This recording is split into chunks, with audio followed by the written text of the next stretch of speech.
Na kipekee kwa kuwa leo ni siku rasmi ya kuwakaribisha ninyi kidato cha kwanza, na tumekuwa na bahati hiyo, na kwa kweli miongoni mwa malengo yetu ya kufika hapa ni pamoja na kuwakaribisha ninyi kidato cha kwanza siku ya leo.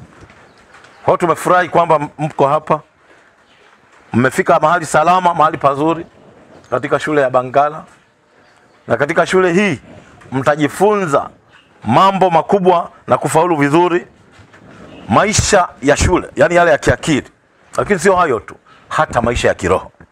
Mtajifunza maisha ya kiroho, maana yake maisha yenu mazima yatakuwa ya kiseminari, maana mtafundishwa maisha ya kiroho. Na katika shule yetu hii walimu hawaangalii kufundisha kwa ajili ya akili ya kufaulu tu, lakini hata maisha ya kiroho, maisha yale ambayo yanampendeza Mungu, maisha ambayo yanamtanguliza Mungu katika kila hatua, ndio tunaotegemea kutoka kwenu. Na walimu hawa wamejipanga kuwalea, muendelee kuwatii,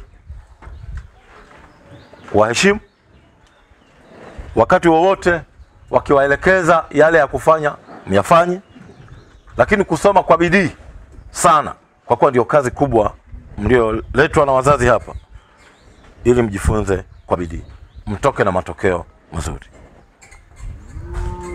Rudie tena kwamba sisi siku ya leo, Mheshimiwa Mwalimu Headmaster wetu, tumefika kwa kazi moja tu, kuwapongeza, na kipekee kukupongeza wewe na timu yako. Naomba ufike hapa ili niweze kukupa mkono wewe kwa kazi nzuri iliyofanyika.